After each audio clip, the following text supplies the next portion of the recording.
माझं वय 90 वर्ष आहे, बीपी नाही, शुगर नाही, कोणतंही दुखणं नाही। माझं गुपित सांगतो ऐका। बाबांचा हा एक उपाय तुम्ही नक्की आता करून बघायचा आहे।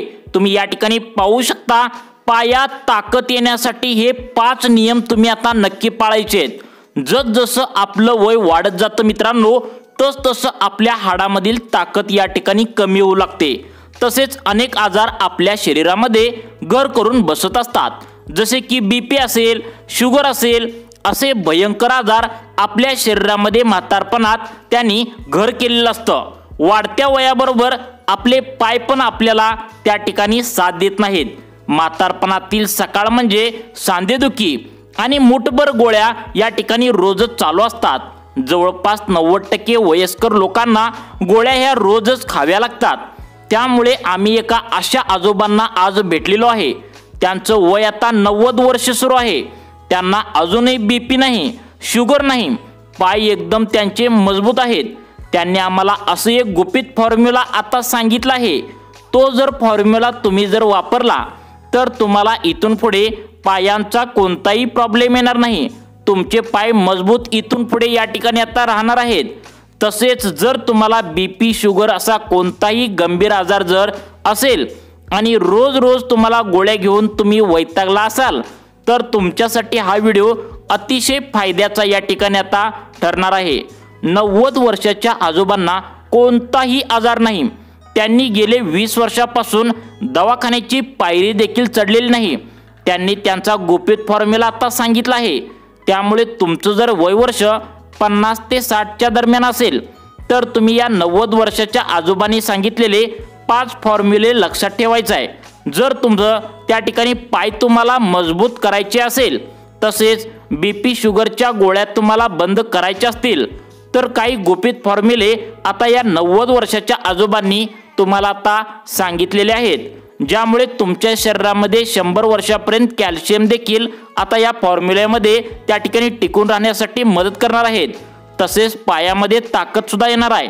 बीपी, शुगरचा तुम्हाला त्रास असेल तर तो सुद्धा आता कंट्रोलमध्ये येणार आहे।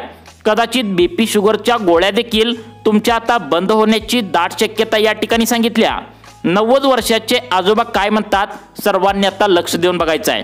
ते म्हणतात की दिवसाची सुरुवात पाणी आणि सैंधव मिठाने करावी। बघा, सर्वांनी लक्ष देऊन बघा। दिवसाची सुरुवात तुम्ही कशी करायची आहे की तुम्ही पाणी आणि सैंधव मिठाने तुम्ही दिवसाची सुरुवात आता करायची आहे। ही सवय खूप साधी आहे मित्रांनो, यात कोणताही तुम्हाला खर्च नाही। आजोबा म्हणतात त्यांच्या आयुष्यातील सर्वात शक्तिशाली सवयीपैकी दात घासण्यापूर्वी म्हणजे अंथरुणात त्या ठिकाणी उठल्या उठल्या बसूनच 1 ग्लास कोमट पाणी शरीरामध्ये गेलंच पाहिजे असं त्या ठिकाणी आजोबा म्हणतात। बघा 1 ग्लास कोमट पाणी उठल्या उठल्या तुम्हाला त्यांनी प्यायला सांगितलंय। फक्त चिमूटभर सैंधव मीठ त्या ठिकाणी पाण्यात टाकायचं आहे, किंवा खडे मीठ जरी तुम्ही घातलं तर चांगलं आहे। कोणताही ग्रीन ज्यूस तुम्हाला प्यायचं नाही किंवा तुम्हाला सप्लिमेंट घ्यायचं नाही। फक्त पाण्याने ते सुद्धा थोडंसं मीठ घातलेलं ते रात्रीच आपल्या पलंगा शेजारी एका बघा तांब्याच्या भांड्यामध्ये पिलेलं उत्तम असतं। उतार वय असल्यामुळं तांब्याच्या त्या ठिकाणी तांब्यामध्ये एखादं तांब्याचं भांडं असतं, त्याच्या तांब्यामध्ये पाणी आणि एक छोट्या डब्यामध्ये मीठ भरून तुम्हाला त्या ठिकाणी ठेवायचं आहे।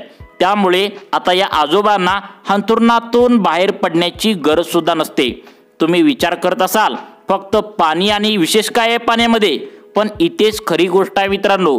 कारण जेव्हा आपण झोपतो तेव्हा आपलं शरीर शांतपणे काम करत असतं आणि या प्रक्रियेमध्ये ते पाणी गमावतं। प्रत्येक रात्री श्वासोश्वासातून आणि घामाद्वारे नकळतपणे आपल्या शरीरामधून जवळपास 1 लिटर पाणी त्या ठिकाणी शरीरामधून बाहेर जात असतं।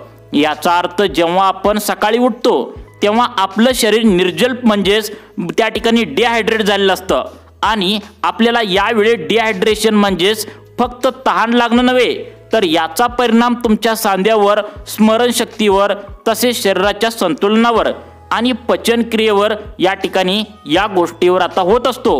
सकाळी उठल्या उठल्या बहुतेक जण काय घेतात, तर त्या ठिकाणी तुम्हाला माहित आहे की आपण सकाळी उठल्या उठल्या काय करतो की तोंड धुल्या धुल्या ब्रश केल्या केल्या चहा आणि कॉफी घेत असतो आणि या कॉफी किंवा चहामध्ये कॅफेन असतं आणि हे कॅफेन तुमच्या शरीरातील पाणी आणखीन कमी करतं. म्हणजे तुम्ही दिवसाची सुरुवातच मुळात त्या ठिकाणी चुकीच्या पद्धतीने करताय असं 90 वर्षाच्या आजोबाने आता तुम्हाला सांगितलंय. त्यामुळे पहिला बदल त्यांनी तुम्हाला सांगितलाय तो म्हणजे तुम्ही सकाळी उठल्या उठल्या 1 ग्लास कोमट पाणी आणि त्यामध्ये थोडंसं सैंधव मीठ टाकून तुम्ही सकाळी उठल्या उठल्या हा ग्लास त्या ठिकाणी तुम्हाला प्यायचा आहे. 5 बदल 90 वर्षाच्या आजोबांनी सांगितलेत. ते जर तुम्ही पाळले तर तुम्हाला सुद्धा निरोगी राहण्यास आयुष्यभरासाठी मदत होईल. तुमच्या हाडामध्ये कॅल्शियम भरभरून राहील. दवाखान्याची पायरी तुम्हाला इथून पुढे चढावी लागणार नाही. प्रत्येक बदल हा महत्त्वाचा आहे. पहिला बदल तुमच्या लक्षात आला का बघा, तो म्हणजे तुम्ही कॉफी किंवा त्या ठिकाणी चहाने दिवसाची सुरुवात कधीही करू नका. दिवसाची सुरुवात 1 ग्लास कोमट पाण्याने आता करायला पाहिजे. आता दुसरा बदल पाहूया. सकाळच्या प्रकाश किरणांनी केलेली मैत्री. म्हणजेच तरुण वाटण्यासाठी, चांगली झोप लागण्यासाठी, मन तुमचं या ठिकाणी प्रसन्न ठेवण्यासाठी तुम्हाला उपाय दुसरा करायचा आहे. तो म्हणजे सकाळी 8 वाजता जी प्रकाशाची त्या ठिकाणी सूर्याची किरण पडतात तर ती त्या ठिकाणी तुमच्या अंगावर घ्यायची आहेत. बघा आता बघा या ठिकाणी नेहमी आजोबा मदत करतात. म्हणजे त्या ठिकाणी सूर्याची किरण अंगावर घेण्यासाठी मदत करतात. म्हणजे सकाळी 8 वाजता जे कोवळं ऊन पडतं तर ती सूर्याची किरणे 90 वर्षाचे आजोबा सकाळच्या प्रकाशात जाऊन उभा राहतात. ऊन असो किंवा ढगाळ वातावरण असो किंवा हलकीशी थंडी असो, सकाळी 8 वाजता ते 100% मोकळ्या वातावरणात उभे राहतात. ज्यामुळे त्यांना दिवसभर प्रसन्न वाटतं. तुम्हाला प्रश्न पडला असेल की बाहेर उभं राहण्याचा आणि म्हातारपणाचा यामध्ये काय संबंध आहे, तर मित्रांनो याचा थेट संबंध आपल्या शरीरातील होणाऱ्या बदलावर आहे. ते म्हणजे आपली झोप, ऊर्जा, स्मरणशक्ती, पचन आणि रोगप्रतिकारशक्ती यामुळे नियंत्रणात राहते. हे नियम आपण पाळावे लागतात. त्यामुळे सकाळी 8 वाजता चहा किंवा नाश्ता नाही तर प्रकाश किरणे अंगावर आपण घेतली पाहिजेत. जेव्हा तुम्ही प्रकाशाचा सकाळी त्या ठिकाणी कुठेही गॉगल्स न वापरता किंवा खिडकीतून न बघता थेट डोळ्यावर तुम्ही प्रकाश ज्यावेळी सूर्याचा घेता तेव्हा मेंदूला डायरेक्ट संदेश मिळतो की तुम्ही आता जागे व्हा, दिवसाची सुरुवात झाल्या. मग हाच सकाळचा त्या ठिकाणी शरीरात त्या ठिकाणी नैसर्गिक लय पुन्हा स्थापित करतो. त्यामुळे सकाळी ऊर्जा देणारे हार्मोन्स आणि रात्री झोप असणारे हार्मोन्स योग्य वेळी त्या ठिकाणी आता तयार होतात. ज्या वयस्कर लोकांना सकाळचा सूर्यप्रकाश मिळत नाही त्यांना झोपेच्या समस्या, उदासीनपणा आणि पचनाच्या तक्रारी जाणवत असतात. एका अभ्यासानुसार या ठिकाणी असंही दिसून आलंय की सकाळचा प्रकाश त्या ठिकाणी न मिळाल्याने नैराश्याचा धोका जवळपास 70% वाढतो. म्हणजे डिप्रेशन वाढतं. रोज सकाळी घराबाहेर उभं राहिल्याने खूप बदल त्या ठिकाणी जाणवतात. झोप सुधारते. पहिला जी झोप येत नव्हती ती लगेचच तुम्हाला झोप यायला आता सकाळच्या 8च्या उन्हात त्या ठिकाणी उभा राहिल्यामुळे झोप येण्यास त्या ठिकाणी सुरुवात होते. अधिक ताजेतवाने वाटू लागते. दिवसभर तुम्हाला शांत वाटू लागतं. आणि सगळ्यात महत्त्वाचं म्हणजे तुमच्या शरीरातील ऊर्जा सुद्धा यामुळे टिकून राहू शकते. यासाठी कोणताही तुम्हाला खर्च नाही. फक्त सकाळचा थोडासा सूर्यप्रकाश तुम्ही यासाठी आता घेण्यासाठी एक क्रिया करू शकता. सकाळी उठल्यानंतर अगदी 5 मिनिटसाठी का म्हणजे 5 मिनिटासाठी का होईना तुम्ही घराच्या बाहेर निघायचं. बाल्कनी किंवा अंगणामध्ये उभं राहायचं. ज्या ठिकाणी व्यवस्थित कोवळं ऊन येतं तर अशा ठिकाणी तुम्ही आता उभं राहायचं आहे. सूर्यप्रकाशाचा अनुभव घ्यायचा आहे. तुमचे शरीर लयबद्ध दिवसाची सुरुवात कसे करते ते तुम्हाला लगेच जाणवेल. यातील आता तिसरी गोष्ट आहे बघा. यामध्ये आता तिसरी गोष्ट सांगितल्या ती म्हणजे 5 मिनिटांनी मेंदूला चालना मिळते. बघा तुम्ही जर आता हे केलं तर 5 मिनिटांची मेंदूला तुम्हाला चालना सुद्धा देण्याचा तिसरा उपाय करायचा आहे. म्हणजेच ब्रेन बूस्ट करणे.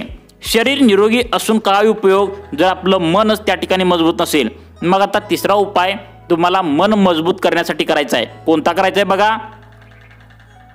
आता बघा तिसरा उपाय तुमचं मन मजबूत करणार आहे.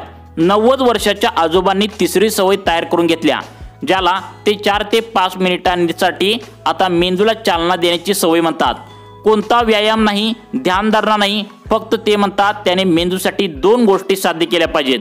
रोज सकाळी न चुकता 4 ते 5 मिनिटासाठी तुम्ही लक्ष केंद्रित केलं पाहिजे. फक्त 4 मिनिटासाठी त्यांच्या मते 4 मिनिटं त्यांच्या डोक्यात एक नवीन ठिणगी पेटवतात, विचार स्पष्ट ठेवतात, स्मरणशक्ती जीवन ठेवतात आणि मन स्थिर ते ठेवतात. ते अनेक वर्षापासून ते करत आहेत। त्यांना खात्री आहे वयाच्या 90व्या वर्षी आता मानसिकता स्पष्टपणे टिकून राहण्यामागे त्याचं एक मोठं कारण आहे। अशा प्रकारे सकाळच्या मानसिक या तयारीमुळे न्यूरोप्लास्टिसिटी म्हणजेच मेंदूची नवीन गोष्टी शिकण्यासाठी आता मत होईल। आता मेंदू बरोबर जुळवून म्हणजे त्या ठिकाणी मेंदू जुळवून घेण्यासाठी, मेंदू ताकद येण्यासाठी आता एक क्षमता जवळपास 37% वाढते। तुमचा मेंदू एका बागेसारखा असतो, जर का तुम्ही त्याला रोज खत पाणी दिलं तर तो अगदी फुललेल्यासारखा असतो, पण त्याकडे मेंदूकडे दुर्लक्ष जर तुम्ही केलं तर त्यामध्ये विसरबोळपणा आणि थकव्याचा ताण वाढू शकतो। मित्रांनो, 4 मिनिटाची मेंदूला चालना देण्याची ढाल तुम्ही उभा करू शकता। त्यानंतर तुम्ही दिवसाच्या धापळीत त्या ठिकाणी आधी स्वतःला त्या ठिकाणी 4 मिनिटे शांततेत द्या। यातील कोणतीही गोष्ट तुम्ही करून बघा, अगदी आनंदाची आठवण आठवायला तुम्हाला सुरुवात करू शकते। जर तुम्हाला पाय मजबूत करायचे असेल, शरीरामध्ये 100 वर्षापर्यंत कॅल्शियम टिकून ठेवायचं असेल, त्या ठिकाणी बीपी शुगर कंट्रोलमध्ये ठेवायचं असेल, तर सगळ्यात महत्त्वाचं आहे सकाळचा प्रोटीनयुक्त नाश्ता तुम्ही आता करायला सुरुवात करा। जर तुम्ही 50 ते 60 वर्षापेक्षा जास्त वयाचे असाल तर तुमच्या सकाळच्या नाश्त्यामध्ये प्रोटीनकडे सुरुवात तुम्हाला त्या ठिकाणी लक्षपूर्वक करायचं आहे। तर एक गोष्ट लक्षात घ्या, तुमचे शरीर तुम्हाला आत्मविश्वासाने चालण्यासाठी आवश्यक असलेले स्नायू आणि ताकद ते गमावू शकतात। त्यामुळे 60 वर्षानंतर आपले स्नायू वेगाने अंकुशन पाहू शकतात, जोपर्यंत आपण ते थांबवण्यासाठी काम करत नाही। आणि त्या स्नायूंना वाचवण्यासाठी सर्वोत्तम वेळ म्हणजे सकाळ त्यांना वाटायचं एवढा हलका नाश्ता, जसे की एक टोस्ट, एक केळ। बघा तुम्हाला नाश्ता काय करायचा आहे बघा, एक टोस्ट, एक केळ, फक्त चहा कॉफी दिवसाची सुरुवात करण्यासाठी पुरेसे आहेत, पण ते चुकीचं आहे। हा नाश्ता करण्यापेक्षा तुम्हाला त्या ठिकाणी पौष्टिक नाश्ता सांगणार आहे। जे वृद्ध प्रौढ दिवसाच्या सुरुवातीला प्रोटीन खातात ते रात्री प्रोटीन खाणाऱ्यांच्या तुलनेत आपले स्नायू अजून त्या ठिकाणी मजबूत चांगल्या प्रकारे टिकून ठेवतात, कारण रात्रीच्या दीर्घ विश्रांतीनंतर आपले स्नायू प्रोटीनसाठी भुकेलेले असतात। जर आपण ती सकाळची संधीच गमावली तर शरीर इतक्या गरजा पूर्ण करण्यासाठी स्नायू तोडायला सुरुवात करतं। म्हणून 90 वर्षाच्या आजोबा नाश्त्याला स्नायूंचे जेवण म्हणतात। ते आता नाश्त्याकडे दुर्लक्ष करत नाहीत, ते रोज सकाळी किमान 25 ग्रॅम प्रोटीन खाण्यावर लक्ष देतात। कधी कधी त्यांच्या नाश्त्यामध्ये 2 उकडलेली अंडे, त्यासोबत पनीर असतं। इतर दिवशी दही, चिया सीड्स, जांभळ, कधी कधी करवंद घालून बनलेली एखादी स्मूदी। त्या ठिकाणी वेळ असेल तर प्रोटीन शेक तयार असतोच। ही सवय फक्त स्नायू मजबूत ठेवत नाही, तर ऊर्जा दिवसभर टिकवण्यासाठी, रक्तातील साखर स्थिर ठेवण्यासाठी, मानसिक थकवा दूर करण्यासाठी, मनस्थिती सुधारते। यामुळे आता बघा, आणि या सवयीमुळे आजही ते व्यवस्थित काम करू शकतात। त्यांच्या वयाच्या अनेकांनी त्या ठिकाणी सोडून दिलंय। बाजारातून सामानाच्या पिशव्या आणणे, घराची साफसफाई करणे, जिना चढणे, सगळ्या सवयी वयस्कर व्यक्ती एवढ्यासाठी सोडून देतात। त्यांना असं वाटतं की आपलं वय झालं। मित्रांनो, तुमचं वय झाल्यामुळे तुम्ही टेन्शन घेत असाल तर अशा प्रकारे जर तुम्ही या सवयी जर पाळल्या तर नक्कीच तुमच्या आयुष्यामध्ये आनंद येईल, तुमच्या पायामध्ये ताकद येईल, बीपी शुगरचा त्या ठिकाणी प्रॉब्लेम कमी होईल, कंट्रोलमध्ये राहण्यास मदत होईल। त्याचं कारण असं आहे की तुमचं आरोग्य या सवयीमुळे नक्की सुधारतील। त्यामुळे या सवयी नक्की पाळा व अशाच प्रकारच्या तुमच्या आरोग्यासाठी अपडेट पाहण्यासाठी, माहिती पाहण्यासाठी आमच्या लाईफ चेंज मोटिवेशन या चॅनलला आत्ता सबस्क्राईब करा। धन्यवाद।